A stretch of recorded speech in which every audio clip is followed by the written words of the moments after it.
Everyone has their favorite anime characters.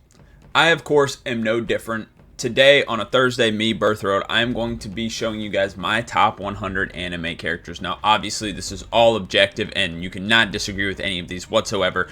I'm just kidding. Obviously, it's subjective. It's my opinion. But let's get started, and let's get straight into this.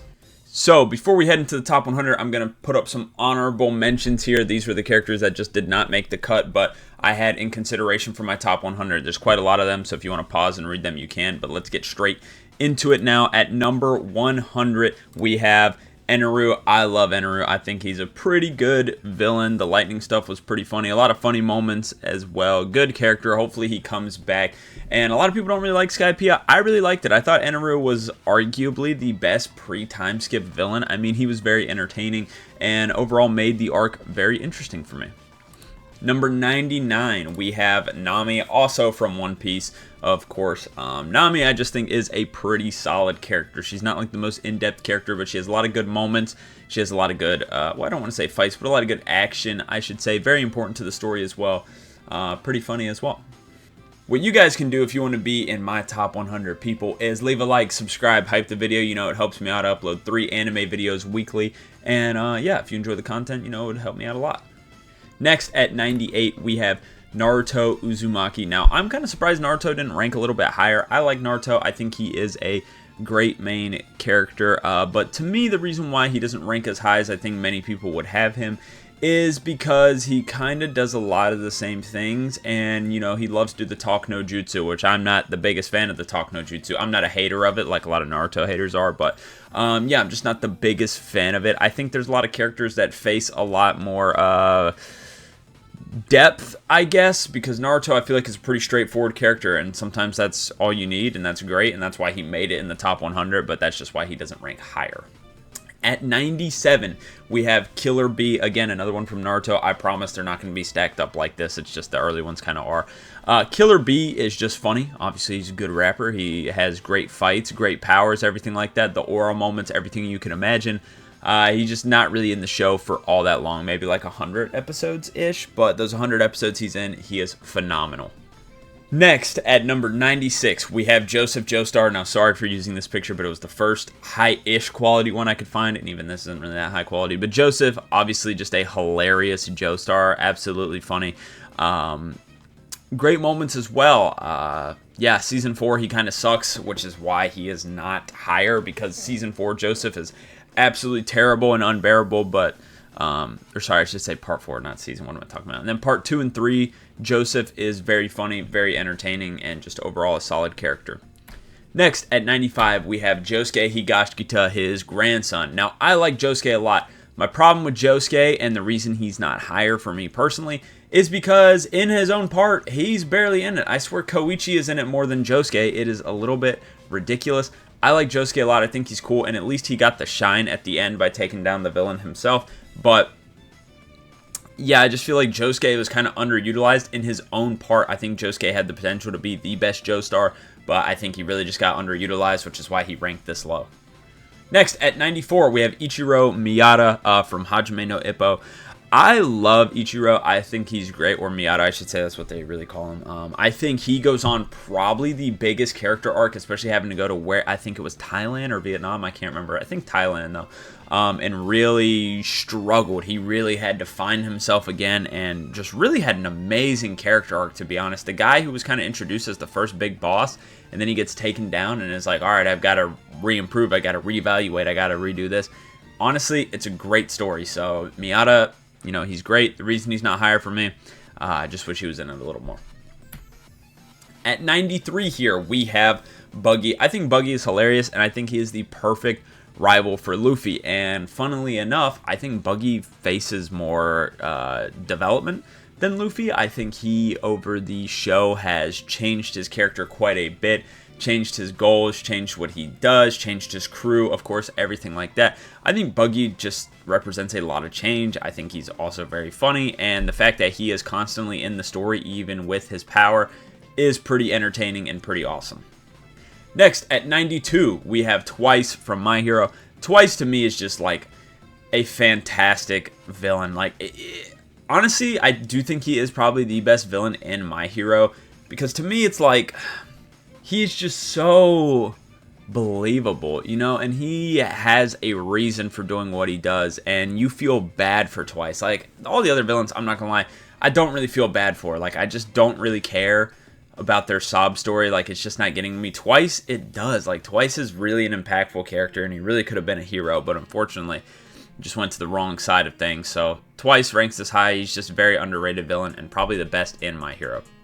At 91, we have 666 Satan. This is from the God of High School. Now, I know the name is crazy, and I know people, you know, if you haven't seen it, you're going to say crazy things. He has a crazy name, I know, and he is supposed to represent Satan. But what if I told you he's really not that bad of a guy? Like, there are worse characters than him in the show. Like, genuinely, he is kind of a decent guy. He's not a good guy, but he's not a bad guy. Like, he's just kind of neutral. But he's very strong, and he has a lot of aura. He has some great fights in the God of High School. So, yeah, I realized I think it was named anime, but this is Ani-Manga. The title will say Ani-Manga, but I think I said anime at the start. But yeah, this is an Ani-Manga list. I do apologize, but 666 Satan is pretty awesome. At number 90 here, we have Usopp. I love God Usopp. He is hilarious. I'm not a big fan of the Usopp hate train. They say he's useless, which is cap, bro. He saved the day in Dressrosa. He's a lot more useful than most other crewmates. Obviously, he probably has the best observation haki. At least he did at one point, maybe not anymore, but I do still believe he does. You know, he is called God Usopp for a reason, man. And he is absolutely hilarious, arguably the funniest character in all of One Piece. And if he dies, I'm going to be very upset. At number 89 now, we have Ichigo Kurosaki. I think the best main character out of the big three. I really like Ichigo. I think he's great. I think his biggest downside is all the fucking ass pulls that Ichigo has written into his character. Like, yes, I get they're written into his character and stuff, but man, the ass pulls in like almost every single arc is crazy. Other than that, though, he is probably the most relatable MC out of the big three for sure. I think he's definitely the coolest as well. The most level-headed, the one that experiences the most change, I feel like, and the one that really drives his story the most. So that's why I have Ichigo so high. I like Ichigo a lot. And I find it crazy that a lot of people really aren't big fans of Ichigo. That's why I feel like whenever I talk to somebody that's watched Bleach, I feel like they don't... I feel like we just watch two different shows, because many people that watch Bleach don't really like Ichigo, which I don't get, because I feel like Ichigo's a great character. But anyway, we'll move on from Ichigo. I think he's great. That's why he's this high. Number 88, we have Ikkaku Madarame just ahead of him. Dude, Ikkaku's basically Ichigo, but without the ass pulls, pretty much. I mean, he is a pretty similar character to Ichigo. He's a little bit funnier, too. Not as strong. So, in lack of strength, he gets better personality, I guess, and just does not have the ass pulls, right? So that's why Ikkaku is just one spot ahead of him, mainly because he's funny, though. Number 87 here, we have Hisoka Moro. Now, I know all the people are going to call him Epstein or Diddy or whatever you want to call him, bro, and yes, I get it, but he is genuinely a great villain. I think Hisoka is fantastic. He is a good villain. He is also very strong, and honestly, I think he's the strongest character that's been introduced so far. I think he just hasn't let it all out. And I do know some stuff that happens in the manga, but I'm not 100% knowledgeable on it, so I'm not going to talk about all that, but I did see some of the fights he has in the manga, and oh boy, he only becomes a better character. So Hisoka, for me, I think it's not really surprising he ranks this high, and I think most people, you know, if they ignore the Diddy shit, he definitely deserves to be this high. 86, we have Ryuga. Ryuga from Beyblade is awesome. I mean, he destroyed a whole fucking city with his Beyblade, bro. And genuinely, like, I say this every time I talk about him, but in a kid's show, Ryuga is genuinely, like, a mature character. Like, he goes through a lot of different character development. Like, he actually has a story you can follow. Like, Jinga does too, don't get me wrong, but Ryuga genuinely is a character that you can enjoy at any age. Like, he is genuinely a character that faces development. He's a character that faces adversity. He is a character that goes through a lot of change, and he's a character that is very important to the story, but he also has his own story because he doesn't really travel with the main group. Ryuga is genuinely, like, the best character in Beyblade, hands down. He's just fantastic. Number 85, we have Death the Kid. I like Death the Kid. The symmetry thing is hilarious to me. Also, his fights are great, and I like that he questions everything. I do like that. You know, I think a lot of people might find it annoying with the symmetry stuff, but I think it's funny. I think it's great. I like it a lot. So yeah, I'm a big fan of Death the Kid. You know, I'm including Patty and Millie, that's her name, I think. Yeah, Patty and Millie with Death the Kid as well, because yes, I know they're technically their own characters. that's just 2 more spots like that I couldn't fit in, so they're going to be kind of lumped in with Death. Death would rank here even without, or sorry, Kid. That's what they call him. Kid would rank here even without them, but yeah, just include them too because they're pretty awesome. At 84 now, we have Noelle Silva. Now, I'm kind of shocked she didn't rank higher because she genuinely is like one of the best written female characters, and what you'll notice, at least from the shows I've watched, is, and many people can see this in the shows they've watched too, many females really aren't written that well in anime because a lot of anime aren't written by females, and you know, the constant thing between men and women not understanding each other, that's just a tale as old as time, right? So Noelle, no, not really. No, well, she is different because Noelle is a fantastic character. I'm just surprised she's not a little bit higher because of how good she is, but this is a top 100, so every character in the top 100 is going to be great. But Noelle, just fantastic writing, fantastic fights, great character development, everything you could ask for, a great character. Number 83, we have Kisame Hoshigaki. I think Kisame is great. He is a little worse than his counterpart Itachi. Sorry, I spoiled one of the later ones, but Kisame is genuinely great. His fights are always great. He has an awesome personality. His powers are so unique. His look is unique.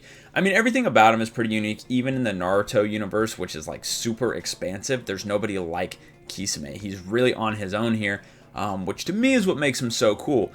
Like I said, I think his fights are great too, and he's one of the more important Akatsuki members, so you do get a lot of him, which is great, and I think it's well deserved that he made it this high. Number 82, we have Kenpachi Zaraki. I think Kenpachi's a great character. He's just like the aura character of Bleach, right? Like, yes, he faces character development. Yes, he has the best fights in the original Bleach, hands down. I don't even think that's a question. Like, easily, he has the best fights. But he faces a lot of character development. He has a lot of good backstory stuff that they talk about and things like that. Great character. I mean, overall, just a really good character, but he's kind of the aura character of Bleach. Next, at 81, we have Emporio Aonino. I mean, arguably one of the most clutch anime characters of all time. So Emporio is just... he's just built different, bro. There's nobody really like him. Like, he is a kid who basically saved the entire universe. Emporio is just a fantastic character. There's not really much bad against him, and his power is cool. He has a cool personality, so yeah. Number 80, we've got Bartholomew Kuma. Kuma? Why did I say Kuma? Kuma. His backstory was just phenomenal. Before the backstory, there's no shot he's touching top 100. After the backstory, oh man, it's genuinely beautiful. Like, it was a beautiful backstory, I'm not gonna lie. And it just really goes to show how good of a character he is. Now, obviously, there are going to be a lot of Naruto and One Piece characters on here if you haven't figured out by now, because both shows have over 1,000 episodes, so obviously it makes sense for them to be on here a lot. But moving on from Kuma, we have, obviously, next up, Jewelry Bonnie. Now, I thought Bonnie was pretty cool before Kuma. I don't think she would have made top 100, but after the backstory and after her fights and everything and her resolve, I just think incredible, especially when she's like 12 years old, is she not? Just an incredible character. Genuinely, she's very good. She goes just above Kuma, though, her dad. I mean, I think that's pretty fair. I thought she was cool before, which is why she ranks higher than Kuma, but yeah, I think she's a great character and hopefully involved in the story as we move on. Number 78, we have Greed. Greed in Fullmetal, to me, by far the best homunculus, not even close, because he's the only one that really breaks out of his shell, which is nice. And Greed is just, he's just a great character, bro. Like, the character development from someone who's supposed to have no character development, I think that's why it's so great. Because if you're not familiar, the homunculi, they're based off the 7 deadly sins or whatever, and each one is just key to that sin. They will not move on. But Greed did. Greed became not greedy. Greed became a loving guy. Greed became a helpful person. Greed sacrificed things. Like, to me, I mean, it's just phenomenal character growth, right? And someone who's not supposed to have any, I think that's why he ranks so high. Just great. Next at 77, Luka Doncic number, we got Trafalgar D. Water Law. What a long name, right? This is another aura character in One Piece. Obviously, he has a lot of aura. His design is sick. His power is sick, too. But really, yeah, it's just his fights, his powers are sick, the aura is cool, and he has a decent personality, right? But I think that's what ranks him so high. He's just a really cool character, which is what, you know, I mean, I'm a guy who bases a lot of stuff off cool, you know. Coolness is a very telling factor to me. Next at 76, we've got Dean Occam. I'm sorry this picture is stretched, but there were no horizontal pictures. All of them were like vertical, so I did what I had to do. I fuck with Dean. He's pretty cool, man. He is from the God of High School, and he like, how do I explain this? He just does what he wants in a world that's like dictated by other people. He don't give a fuck, man. He lives by his own rules, and even though he knows he's weaker, he knows he will lose, he does not care. He lives by his own rules, which is why I like Dean so much, and that's why a lot of people like Dean. I saw a lot of stuff about him before I got to the part with him in it, and I was like, I don't know. He looks kind of goofy. No, I get it. Dean is great. Sorry if you can hear my dogs barking. Probably cows outside or something. Next, at 75, we have Suzaku Kururugi with all the U's and R's in his name. Suzaku, just a fantastic character, genuinely. Sorry, the dogs are throwing me off. A great pairing with Lelouch. He is basically Lelouch is like, I'll get things done, but I'll do them any way possible. Suzaku's like, I'll get things done, but I'll do them in the only right way possible. And in the end, obviously, Suzaku ends up being the sort of righteous one and ends up leading the nation, which is great. And yeah, overall, just like the balance to Lelouch. Number 74, we have Garou. I've talked about it before. If you watch my recent videos, I think even in my last tier list, I mentioned it. Garou is One Punch Man. Like, I believe Garou is more important to the One Punch Man story than Saitama is. Like, without Garou, you just don't have a story anymore, and I think that's why he ranks so high.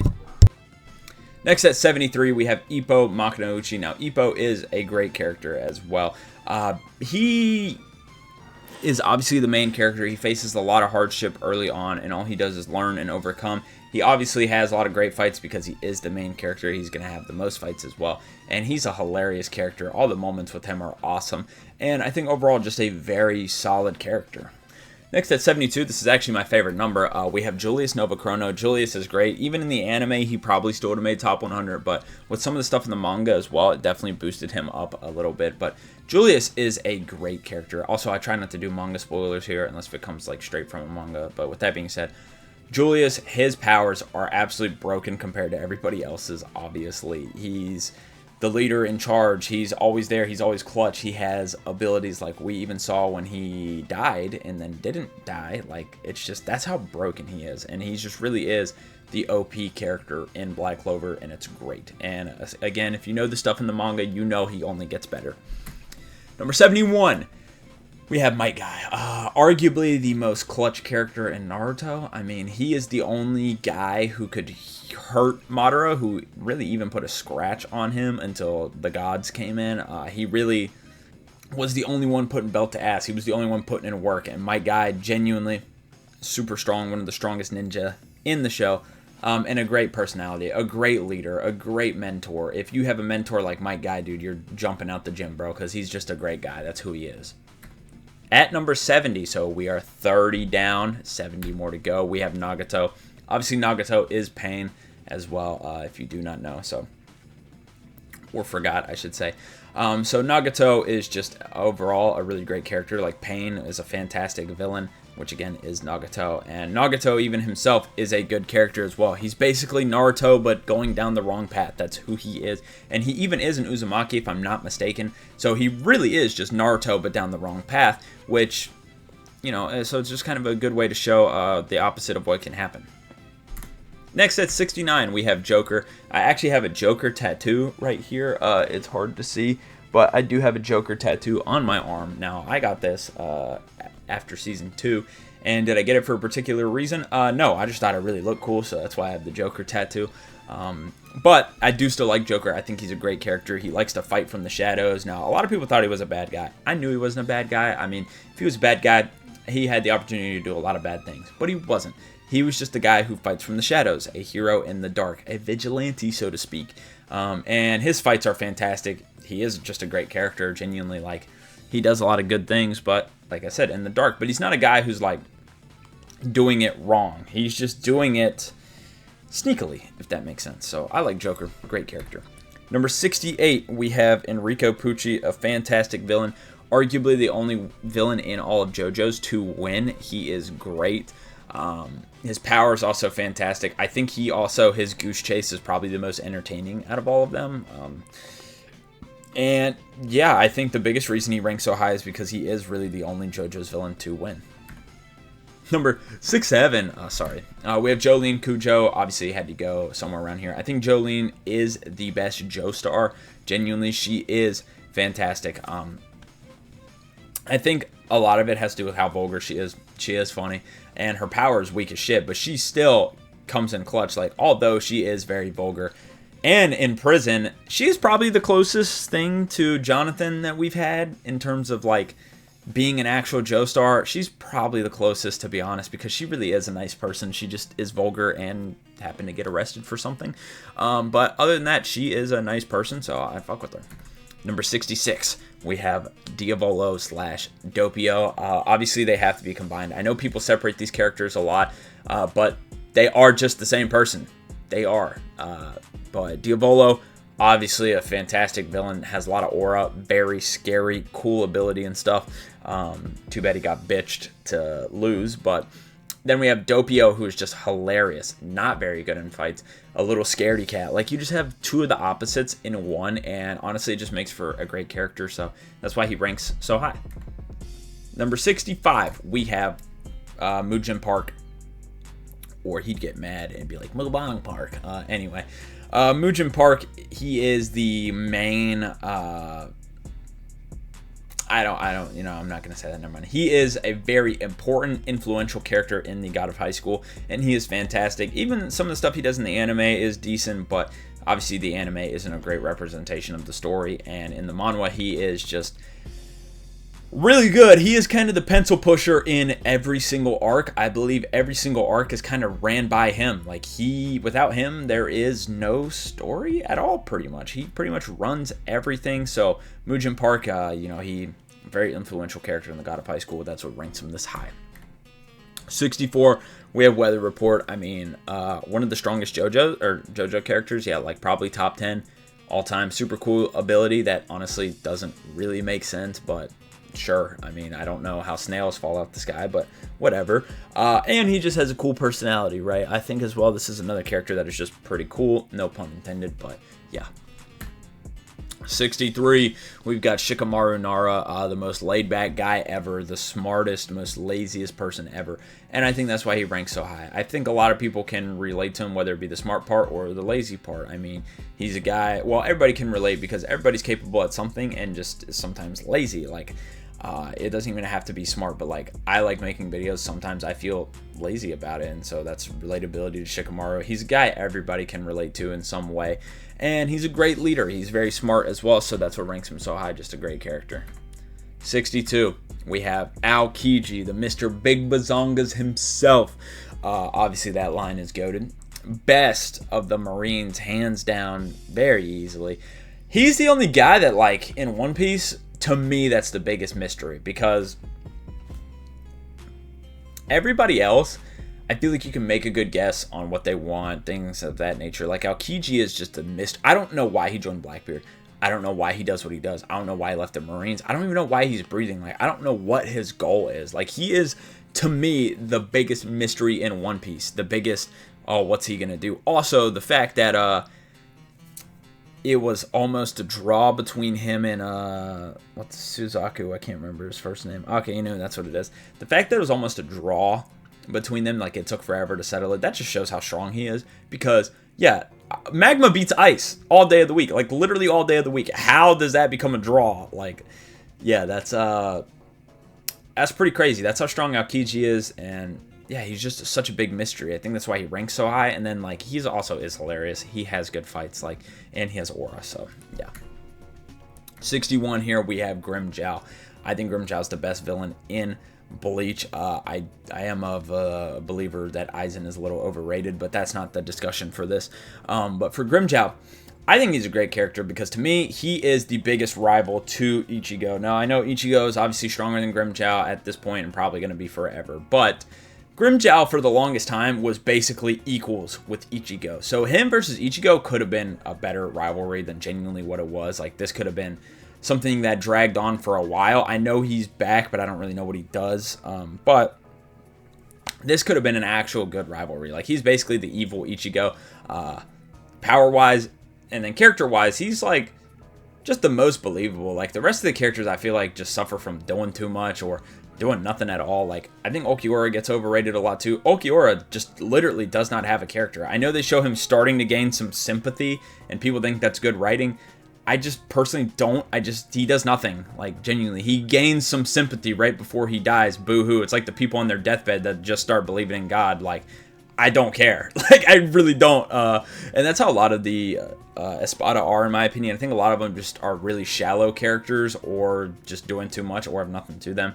And Grimmjow, I think, is the one that's like, he really has something there. Like, he has a character. Like, he feels believable. Like, the rest of the characters feel made up. Grimmjow feels like an actual person, if that makes sense. Moving on to 60, we have Pesce. Now, Pesce, I think, is my highest Bleach character on here. And I know a lot of people are going to be like, that's crazy. You have Pesce this high. You have him as the highest Bleach character. Here's the reason why, and I talked about it in my last video. Pesce, he saved Bleach for me. I would have dropped Bleach if not for Pesce, because the Uryu Renji versus the pink-haired guy is one of the worst fights. Actually, I'd argue it's the worst fight in all of anime. It has some of the worst pacing ever. It is probably the most boring thing ever. I've been watching Bleach with a friend, and he fell asleep during it. That is how boring it is, because it is genuinely the worst fight in anime history. Genuinely. Other than the fact that Pesce was there. If Pesce was not in that fight, I would have dropped it. I would have dropped it so quick. It was so boring, and it's like one of the longest fights in Bleach, if not the longest fight. And if Pesce wasn't there, I genuinely would not have watched anymore. That's why, to me, he's my favorite character in Bleach, because he saved the show for me. I would have stopped watching it if he was not here. He's hilarious. He adds so much to everything. Like, he's a way better character than Uryu and Renji and the pink-haired guy combined. Like, he just does so much for that fight. He makes it watchable. The fight is totally unwatchable without him, so Pesce saves Bleach. That's why he's number one for me. Next, we have 59. We have Mamoru Takamura, the bear killer, or whatever his nickname is. Just hilarious. Absolutely hilarious. Yes, he has good fights. Yes, he has aura. Yes, he is very strong. None of that even matters. His personality is just hilarious. He is a super funny guy. Super clutch. Very helpful. Just the guy you want around, right? So that's why he ranks so high. Just a great guy. Number 58, we have Takeshi Sendo. This is the highest for Ippo placements. I feel like he's like Ippo, but more relatable. To me, Ippo's not really relatable to me, but Sendo is. Like, Sendo is looked up to. He really is a normal guy that just wants to help out, and to me, I can relate to that. I don't relate to Ippo's struggles. Sendo's struggles are a lot more relatable to me, so that's why he ranks a lot higher, because to me, he's just a more relatable Ippo.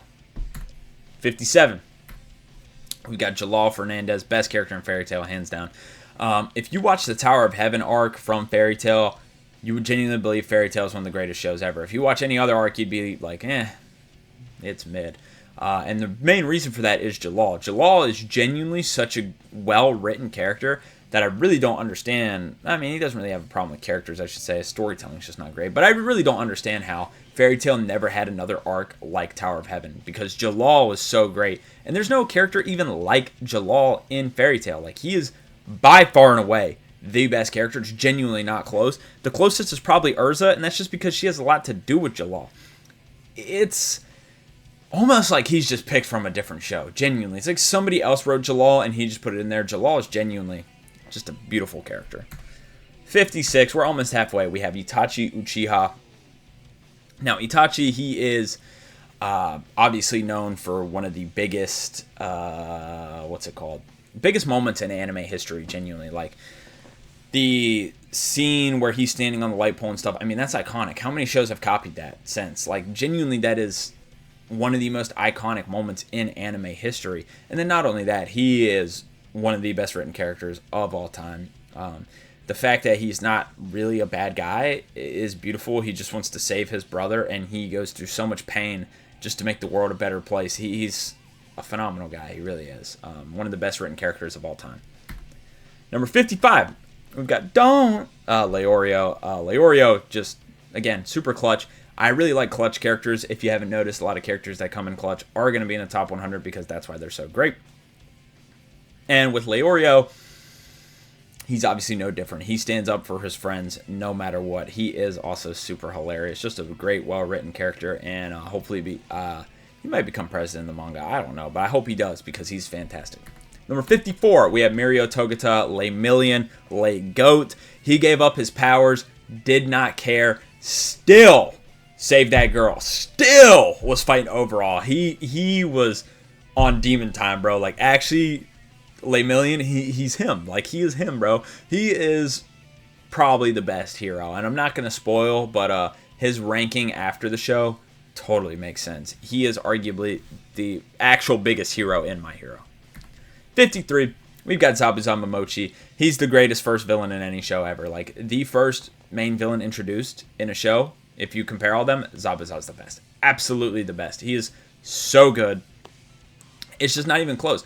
The Land of Waves as an introduction arc is the greatest introduction arc ever, and the biggest reason is because of Zabuza. He is such a well-written character, and it's crazy because normally you save the well-written characters for the further you get in, but having that at the beginning, and a character that doesn't need a lot of development. I mean, Zabuza was in for like, what, 15 episodes, and he had that much development, like, that, it's just insane how good of a character he is. Some of the best moments in Naruto, in anime history, and he's an introductory villain. Like, just keep that in mind. That's how good he is. Number 52, we've got Yoshikage Kira. Such a great villain for JoJo's. If you'd have him as the number one villain, I get it. I wouldn't have him as the number one antagonist, though, and I don't have him as the number one villain. I'll just keep that a buck with you.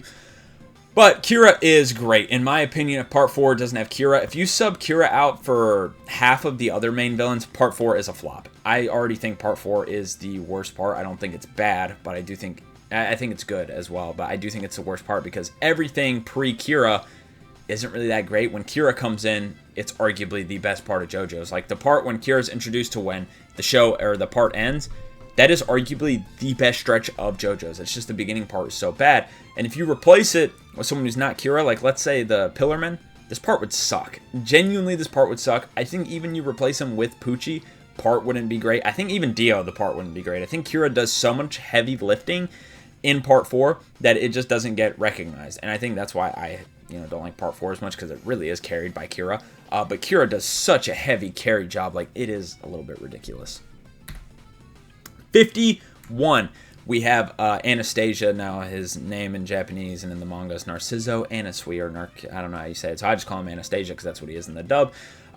Just a great character. Hey, he's a man that knows what he wants. Now whether he gets it legally or not, yeah, he's a crazy guy. That I will say. He has a cool power. Like I said, he knows what he wants. And yeah, I think we're just going to leave it at that. I'm not going to go into much more detail. Number 50, we are halfway now. We have Don Quixote do Flamingo, the best villain in One Piece, hands down. And he is just a great villain because he really is pure evil. But he's pure evil with a character. Like, you could compare him to somebody else who's pure evil from anime, like example Kid Buu. But Kid Buu just does evil things. Like, he just does evil things. He has no character. Don Quixote do Flamingo, he is an evil motherfucker to his core. His whole character is evil. Like, he's not just a guy who's just pure evil. He is pure evil. Like, his soul is evil. He doesn't just do bad things. He is a bad thing. Like, he is like one of the biggest definitions of pure evil, in my opinion. Also, if you've made it this far, you're honestly the GOAT. And some people are going to wonder where a lot of characters are. I only rank stuff I've seen, which should make sense up to this point. But let's continue.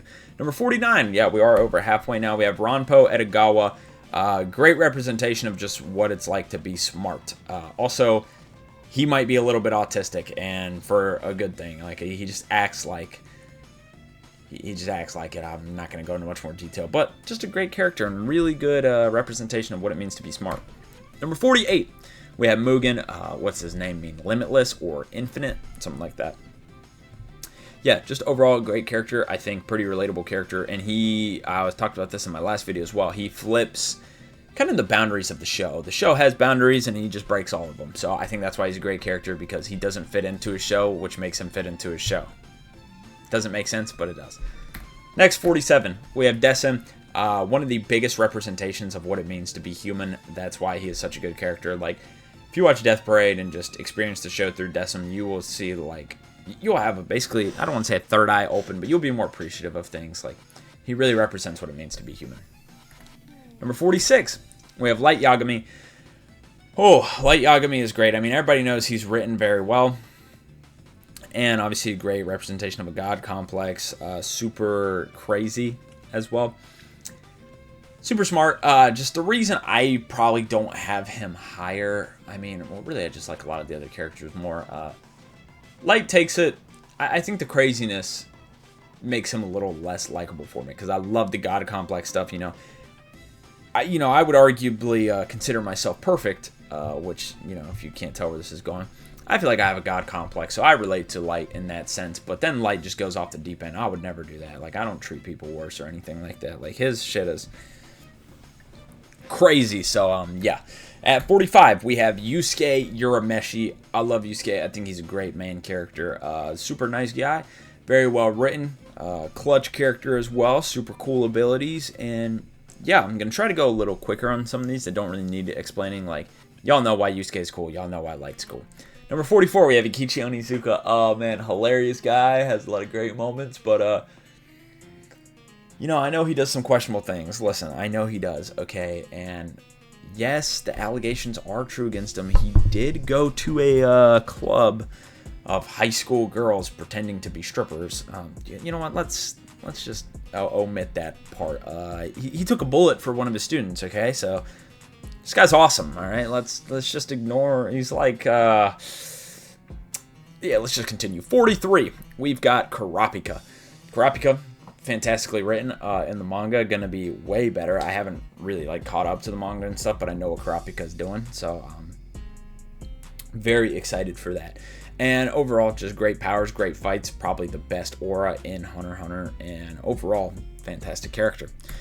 42, we've got L. Lolliot. I just think the carry of Death Note, which is why he ranks higher than Light, because him and Light are obviously very similar, just without the god complex, obviously. And with L, I think he is probably, how do I explain this? He carries the show, because for me, you could say oh, well, Light and Ryuk are also very good, so how does he carry the show? I don't mean in the sense that, he is doing all the heavy lifting, because him, Light, and Ryuk do that, but the part of the show that's not about L is pretty terrible. So, clearly, L was needed to make this story good, and the part with L is phenomenal, perfect. The part without L is pretty bad. So, yeah, that's why I have him so high. He just kind of does pretty heavy lifting on the story. 41, and I got... alright, we have Hiei. Sorry, this picture is terrible. Hiei from Yu Yu Hakusho. I mean, again, a lot of aura. He actually has a great backstory, great character development as well. Probably the best fights in Yu Yu as well. Good voice acting and stuff. Relatable character for a lot of people. So, yeah. Number 40. We have Jin Mori. I think Jin Mori is a very likable character. He's basically like Goku with writing to him. That's not really a diss to Goku, but Jin Mori is pretty much just Goku, but he actually has character development. He actually has a character that somewhat changes. I'm not trying to hate on Goku. I'm really not, but everybody knows Goku's very simple. Jin Mori is basically the complex version of Goku. At 39 here, we have Katsuki Bakugo. Again, most clutch person in My Hero. The best fights in My Hero, hands down. And I think most people agree Bakugo is the best character. I mean, there's a reason he's getting a statue built before Deku. Because he's just, quite frankly, the best character. He also would be a better main character than Deku pretty easily, so yeah. Number 38, we have Chuya Nakahara. Just really breaks the boundaries of Bungo, a show that really doesn't have any. It kind of does, because Chuya... you guys have enough time to catch up. If you don't want to hear spoilers, let's skip ahead a little bit. But he's a literal god, and he's the only one so far in Bungo. He's the only one like this. In a world full of humans with just abilities, he is literally a god.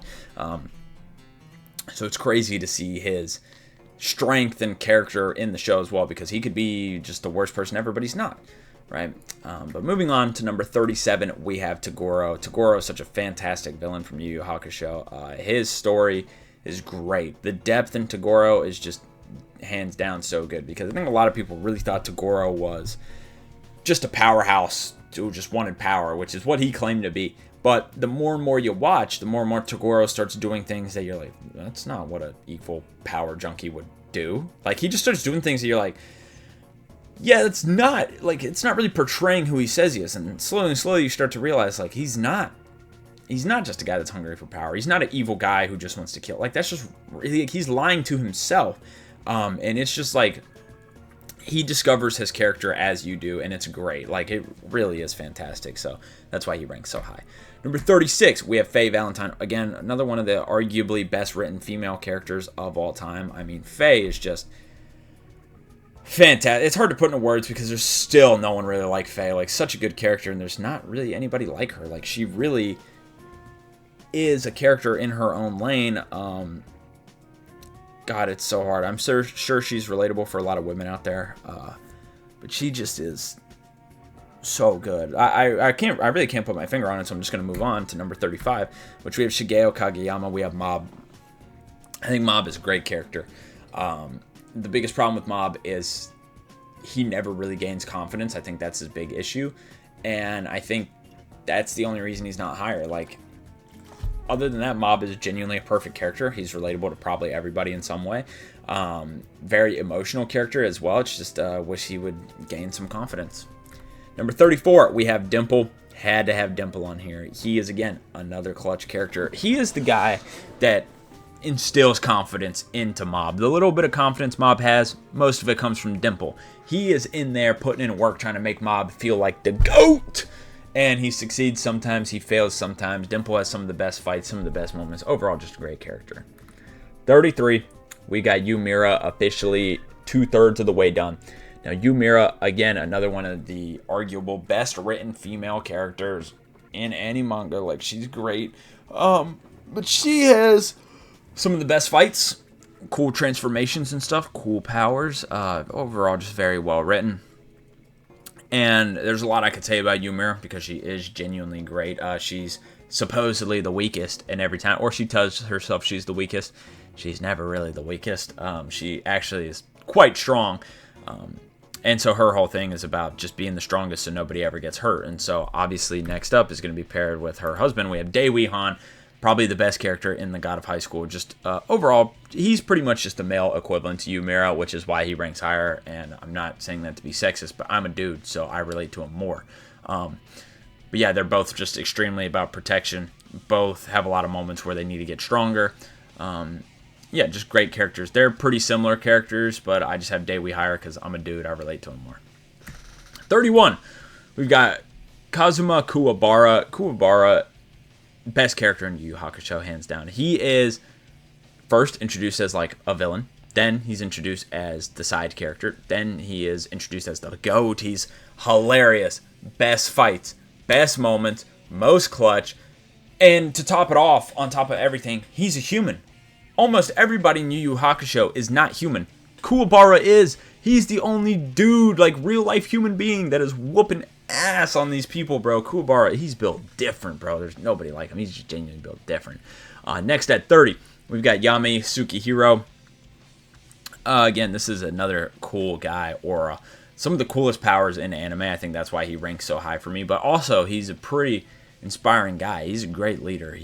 Has a lot of great fights as well. A lot of great moments. Good voice acting and everything of that nature. Like, overall, he's just a really great character. I don't see how anybody could dislike Yami. Number 29, we've got Funny Valentine. A lot of people, might call him a villain. He's not a villain. He's an antagonist for sure, but genuinely not a bad guy. I know people are going to say the one thing that he does to the one girl, which I would maybe say, not really his fault. Anyway, with that being said, Funny Valentine, great villain. He's genuinely just fantastic. I wish they showed him in the anime, but I don't think they did, if I'm not mistaken. I don't think they showed him. Anyway, Funny Valentine, he is just such a great antagonist, to be honest. I think he gets a little overrated power-wise, but character-wise, like, he's the most believable. Like, everything Funny Valentine does, it's like, okay, I get that. Like, why would he not? Like, I don't think he's a bad guy. I think he just wants to make America a great country, and, nothing wrong with that. So, yeah. Moving on to 28, we have Vegeta. Best character in Dragon Ball, hands down, because he's really the only character in Dragon Ball with any significant writing. A lot of other characters have it, but it's not really significant. Like, if you look at Piccolo, like, Piccolo actually has a character written into him, but he just doesn't do anything. Vegeta has a character written into him, and he does stuff. Like, Tien has a character written into him. Tien hasn't been important in the past 400, 500 episodes.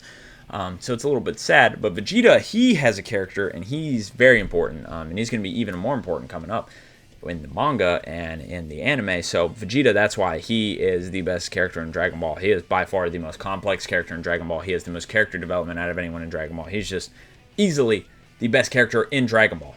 Moving on to 27, we've got Motoko Kusanagi, probably the best written female in anime. I don't know if I have anybody ahead of her, but she's great. From Ghost in the Shell, another character who really shows what it means to be human and to really show us how important emotion is and to be grateful and things like that. Just overall great character. 26, we've got Diego Brando. I think probably the best villain in all of JoJo's. I love Diego. I think he's great. And he's really a true villain. He's back to the true villainry because Diavolo, not that bad. Funny Valentine, not really a villain at all. Yes, Poochie was a villain. Kira, a villain as well. But he just brings it, like, some of the villains just aren't really villains. Like, Diego is a true villain. Like, he's an evil piece of shit. He's a bastard, right? Like, and that's what I think makes some of the best villains, like Kira. And Diego is great. I mean, I don't want to say too much because obviously there's going to be a lot of anime-only watchers, but just keep watching when it comes out. Diego, he's him. Number 25, we have Sasuke Uchiha, arguably the best written side character in anime history. Sasuke is great. I know he's inspired by Hiei, so a lot of people are going to be like, oh, well, it doesn't matter, bro. You can be inspired in something and be better. And I think that is the case with Sasuke. Sasuke is just a way more developed version of Hiei, right? But, yeah, great character. Like I said, some of the best writing in all of anime history goes into Sasuke, so if you have him higher, I get it. If you have him lower, I get it. I get why some people don't like Sasuke, but that's why I have him this high. Number 24, we've got Bruno Bucciarati, a.k.a. Mami. Bruno is great. He is, again, another clutch character, but he's a real big leader, which is why I have him so high. Also, his power is really cool, really unique, but I really have him so high just because he's such a great leader, and that's why I like him so much. Number 23, we got LeBron number. We got Bartolomeo, just hilarious, bro. He's funny. Like, he's just funny guy. Great character. Also overpowered ability. W Glazer, he's a dick rider, so he's just the best at all of those. Number 22, we've got Soul Evans. I have Soul Evans as high because, I'm not going to lie, I feel like I do relate to him. Like, I like stuff that's cool, so me and Soul, I feel like we're kind of like the same person. Like, I do things because I think they're cool. And yeah, I'm with the flat-chested, flat butt thing. It's not cool. Yeah, also he has a lot of good character development and stuff, so that's why Soul ranks this high. Number 21, we have Edward Elric. No surprise he's this high. I mean, if you've seen Full Metal, this really needs no explanation. Just great character. Number 20, his buddy, Roy Mustang. I just have Roy slightly better than Edward just because I think his moments are slightly better, but again, no explanation really needed. Best get back in anime history. Number 19, we have Poco Loco. Now, I couldn't find a good picture of him somehow, even though he's been animated. One of the funniest characters of all time in anime. One of the most unique characters in anime, and just he's going to have a lot of great moments coming up. I don't want to spoil anything in the manga, but just wait and see.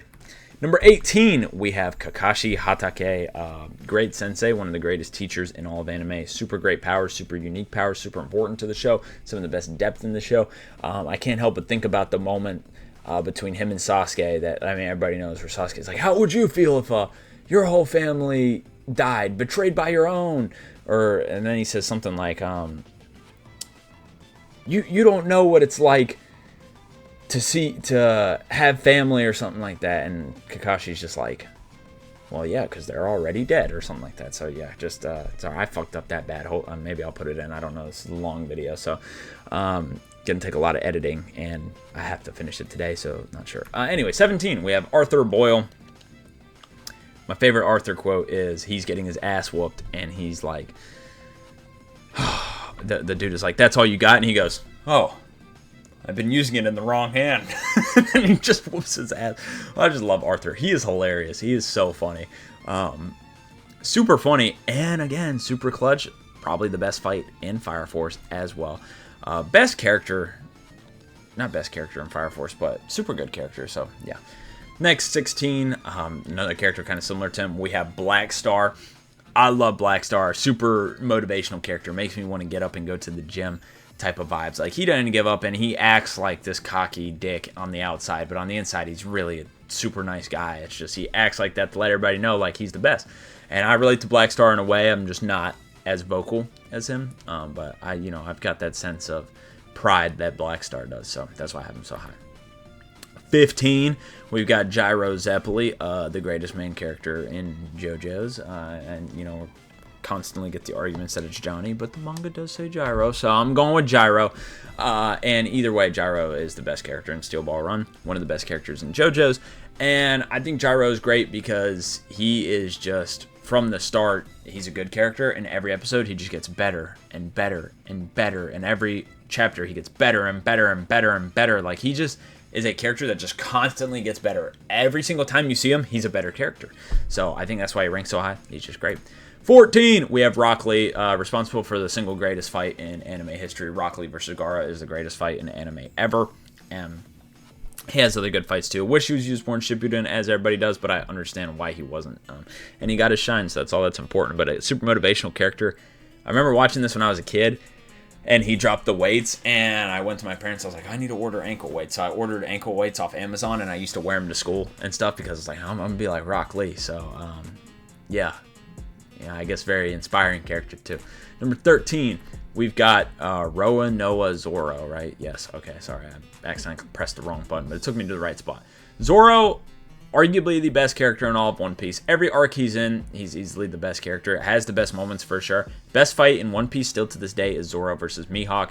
And yeah, excited to see what else he does. He also is somewhat of a mystery. Like, we don't really know that much about Zoro, even though he's been in the crew for so long. Like, we probably know the least about him than we do any other crew member. And he's been there since day one. So, yeah, also the coolest fights in the show as well. Number 12, we have Fyodor Dostoevsky, one of the best villains of all time.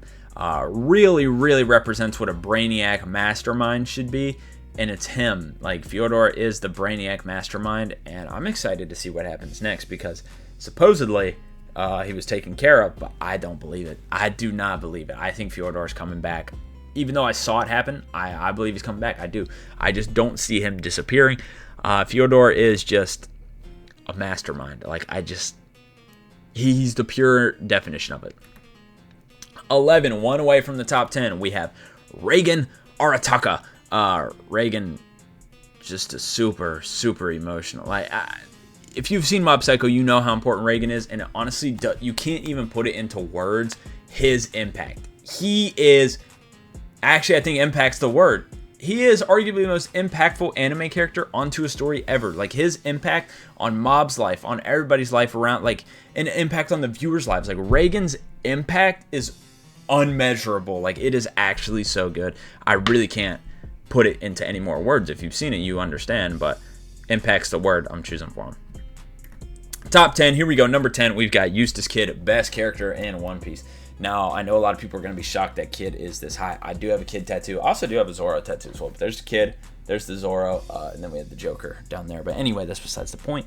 With Kid, the reason why I think he's such a great character and the reason why I think he's the best in One Piece is for a few reasons. If you want to go the One Piece route at why he's the best, he's the best representation of a pirate, hands down. He's also the best captain in One Piece. Now, that's a little more debatable, but he's definitely the biggest representation of an actual pirate. And he is the best captain. I mean, his nickname is Captain. That's how good he is. And the reason I have him so high, I find him very relatable. Like, he just does not give up, even when he loses. Like, he's going to come back from the Shanks thing, and he's going to come back. He's going to fight another emperor. He will. Just because. Like, he's about it, bro. Like, he's going to do it. And I think that's something for me that really puts him so high, is he doesn't give up, and he is not scared of anything. He might be the only person in One Piece that has never shown fear. He's basically Luffy without the plot armor, but he's more brave than Luffy without the plot armor. We saw Luffy run from a fight. Kid would never. Kid would sit there and die on that field before he ran. So, yeah, I think that's why he's the best. Number 9, we've got Jean-Pierre Polnareff. The reason he's top 10 and so high for me, he just represents what JoJo's is perfectly. Everything about Polnareff, the look. He looks like a JoJo's character. His stand looks sick. His stand is cool. It's not very strong, but it is cool. yeah, the look is a major thing. His character, he is one of the funniest JoJo characters, which JoJo's is hilarious. He's one of the most clutch JoJo characters, which there's a clutch character in every part. Polnareff is arguably it in both the parts he's in. He just represents what JoJo's is perfectly. Like, if you were to describe JoJo's blindly, everything about it goes to Polnareff. So that's why he's so high. Number 8, we have Osamu Dazai, super relatable character. Genuinely, when I watched Bungo, I thought it was going to be good. I thought it was going to be decent. I didn't think they would have a character on the level of Dazai. Dazai is genuinely just one of the best characters, like, ever written, ever. Like, his character is genuinely insane.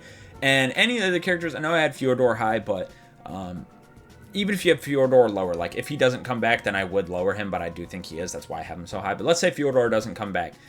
Dazai alone is just... it's incredible, genuinely. Like, you could put Dazai in any story, and he could be the main center of attention. Like, he is... it's incredible. It really is. His gravitation is what makes him so good, I think. I think everybody wants to see what Dazai's doing. Everybody wants to know what Dazai's story is. And even after we've got Dazai's story, even after we know what he's doing, we want more. We want more Dazai. Where's Dazai? Like, he's just the center of attention. One of the biggest gravitational pulls in any anime. Like, everybody loves Dazai because he's amazing. Number 7, we've got Vash. I like Vash a lot. Very relatable to me. And he's what a hero should be. So that's why I like him a lot. And, you know, he gets treated like a villain and he handles things properly. You know, he could get spit in the face. He could get stomped on. He could get slapped, punched. But it doesn't matter because, you know, he's been labeled as a bad guy. So he's just going to take it because he knows he's not a bad guy, right? And to me, Vash, he just, you know what, I'll even show. Such a great character. I had to buy me this. Trigun. So, yeah, just overall so good. Number 6, we're almost in the top 5 now. If you are at this point and you're not subscribed, please do. We're like an hour into recording at this point. It would help me out a lot. Number 6, we have Asta. To me, Asta, again, I wouldn't say I'm the most, like, relatable to him, but he's the most inspirational character to me. Like, Asta genuinely is a character that, like, let's say I put on an episode of Black Clover. I will go to the gym after that episode because, like, Asta just makes me want to lock in. Or, like, I put an episode of Black Clover. After one episode, I'm going to be like, all right, dude, Asta's made me lock in. Let me turn this off. Let me grind my videos, and I'll come back and watch more. And then I'll watch another episode, and it's like, I need to do, like, 20 push-ups. Like, Asta genuinely just is so motivational. That's why he made it into the top 5. Or top 10, sorry, because he was 6. Number 5, we're in the top 5 territory now. We've got Obito Uchiha, one of the best written characters ever. Honestly, one of the saddest deaths, and I don't even mean the second one, I mean the first one. Oh, and he got crushed by that boulder, man. I was bawling my eyes out, and I still do every time I see it. He's a relatable character to a lot of people. He is very well written. He has the backstory. He has the fights. He has the aura. He has the moments. He has the importance in the plot. He has everything.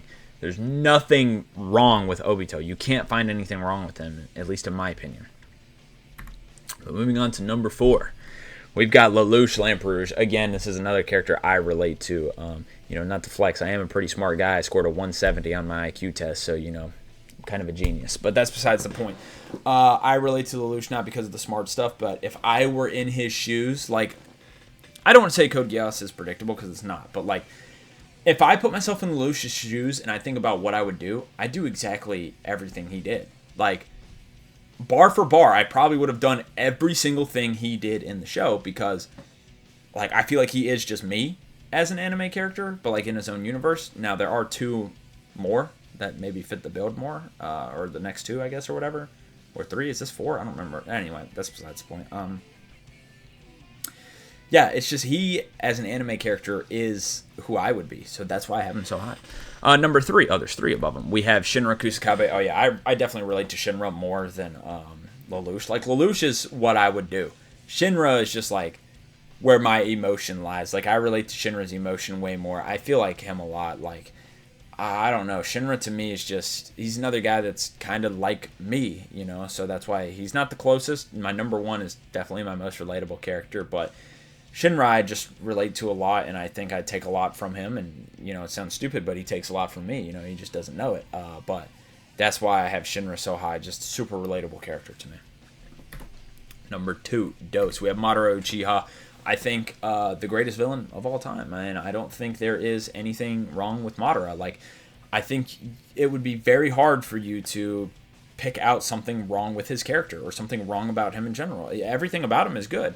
I think the only thing you could say is the way he dies, which is just a plot hole because he was so strong. And truthfully, that's the only bad part about Madara. Like, there is no... genuinely, if you're at this part in the video and you can think of something bad about him, let me know. Obviously, most of it's going to be subjective, so if you think something bad, but, I don't know anybody who thinks Madara is a bad character, because he's not. There's nothing right. He's a perfect written character. But at number 1, the character I relate to the most, and to me, the most human anime character ever. If you just told me the story, I'd believe it. To me, Spike is... Oh, well, I spoiled it. Spike, sorry, I didn't even really reveal it yet. That's how excited I was to talk about it. Spike, to me, is the most relatable. I just think he literally is me. That's just literally me if I was there. It's like Lelouch, but to a T. I'm so like Spike. I'm to myself. I like to work out. I like to exercise. I do love women, right?